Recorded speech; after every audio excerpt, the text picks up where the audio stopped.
Ny ponina atao amin'ny commune Voilava faritra Vatovavy noho ny fisian'ny Fitrandrahana volamena manimba tontolo iainana efa noraran'ny faritra moa ity fitrandrahana ataon'ny vahiny ity saingy mbola miny maverina amin'izany hatrany ireo vahiny raha ny fanazavan'ny ponina mampiasa asidra sy mercure ireo mpitrandraka ka mandoto sy manam-poizina ny rano fisotro hoy ny ampanjaka miantso fandraisana andraikitra ny mpanolo-tsaina manokana ny premier ministre izay nidina tany an-toerana tsy mananja ny lalàna amin'ny feno tontolo iainana ny fitrandrahana ataon'ireo teratany vahiny ka manimba ny rano izay ampiasain'ireo ponina amin'ny andavanandro raha ny fitarenan'izy ireo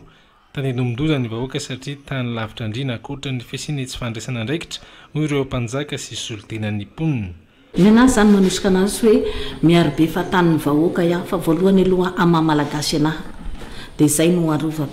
dia manaraka amin'ny maha hoe zaho zanaka ty faritra ty noho zany mahita ny fahasombana zany tontolo iainana aloha simba rano ny maizy ny faritra anankiray nefa ny rano no sombaina dia izay ny antony senekena anazy zany satria hoe rano ve dia hoaizanay rehefa aveo raha simba tanteraka io rano satria atao ambony ato efa misy atao ambony diara efa simba ny ao dia efa sisy endrika na rano ka raha atao an'izay daholo zany hoe farany goudron jusqu'à Voilava aiza zany mba hiainanay amin'ity faritra ty ka sy zahay amin'izao fotoana zao fa ny taranaka mampara zany dia hopotika zany machine lehibe farany lehibe indrindra na mitrandraka aminay ity ka raha io zao mandavataona aminay ity dia efa potika ny tany iainanay sisy koa ny tany fambolena ny tontolo iainana simba zay zany noho izy aveo simba ny fahasalamana ary ny biby fiompinay mihinana ny tirany azon'izy misy poizina mercure dia voatery sy salama daholo ny biby fiompy. Tsy manana taratasy ny teratany vahiny mitrandraka ho Voilava hoy ny mpanolo-tsaina manokana ny premier ministre tsy azo ekina ny mety amoronana antota taratasy tampoka hoy ny mpanolo-tsaina ny premier ministre hatrany. Asidra mitarika poizina matoy mercure fonosana tsara raha malefaka eran'izao tontolo zao misy rayon io misy raha mahafaty fa maninona ny olona poizina dia isorana anao chef de raison ndray andraikitra hitako ny gazety navoaka ny chef de raison nareo fa efa nahidiny ho izy io zavatra io ambaranay ho repoko ho rendanitra eto fa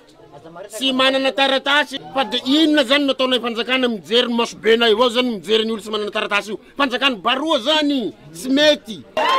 asakasaky nareo mpanao corruption io enareo amin'ny ministère ny minina io mijery anahy masobenareo enareo nanao soniany olo sy nanana taratasy dia lasa manana taratasy sy ho zakanareo raha ny mason'olo fa marobe hon'olo ankizy marary eto zaza marary tratran'io zavatra io ankoatran'ny ao Voilava misy fokotany vitsivitsy andalovan'ity renirano ity voakasika ity fitrandrahana volamena ity ihany koa. Tsy fandriam-pahalemana miverina mirokatra indreny tsy fandriam-pahalemana tahaka ny fanafiana amin'ny tampiadina ny vakitrano ary ny fanendahana anatin'ny commune Mbavatokana amin'izao fotoana izao raha ny tatry ny ben'ny tanàna sy ny zandary eny an-toerana. Hitrangana fanafiana amin'ny tampiadina izay nafatesana olona iray teny an-toerana ny aliny 13 Desambra lasa teo mbola eo mpanantenterahana ny fanadihadiana mikasika izany ny zandary amin'izao fotoana izao vakitrano iray isan-kerinandro farafahakeliny ihany koa no miseho eny an-toerana olona efatra no efa voasambotra amin'izao ponina ao anatin'ny commune ihany ireo manao asa ratsy ireo raha ny tatitry ny zandary ao Mbavatokana Antralalarso migarana afijana. Efa manatanteraka fisafona andro aman'alina any anatin'ny fokontany ny zandary amin'ny commune Mbavatokana taoriny ny laza ratsy amin'ny tsy fandriam-pahalemana teny an-toerana mbola mitohy ireo fepetra fanaraha-maso eny anivon'ny ponina ireo na izany aza nefa miverina mirongatra indray ny tsy fandriam-pahalemana eny an-toerana tatoato tokoa teto amin'ny commune Mbavatokana dia somary nanjakan'izay atao hoe vakitrano eny hatramin'ny fanendahana olona mihitsy zany mody arivariva dia be nefa mikaikaika ny ponina amin'izay zavatra izay dia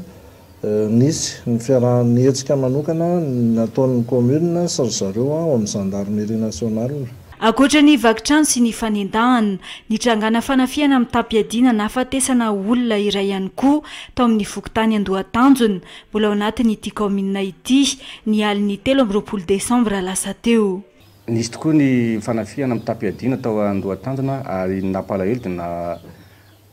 nafatesan'olona izany ankehitriny nefa dia efa eo an-dala mpampitorana sy fanadihadiana tanteraka izay ny Mbavatokana anatin'ny commune Mbavatokana manokana dia maromaro tokoa izay vakotrano zay ny fanafiana amin'ny tampiadina moa zany tsy dia nahitana tranga tety fa vakotrano ny akamarony ary azo lazaina hoe farafakely ny ray isan-kerinandro no miseho. Manoloana ireo tranga ireo amafisina ny fisafona sy ny fitsirihana ao anatin'ny kaominina amin'izao. Ankoatra ny lafiny tsy fandriam-pahalemana, hojerena manokana sy ahitsy mifanaraka amin'ny haben'ny trano sy ny fanitarana atao ihany koa ny fandoavan-ketra ny mponina eny atoerana hoy ny ben'ny tanàna.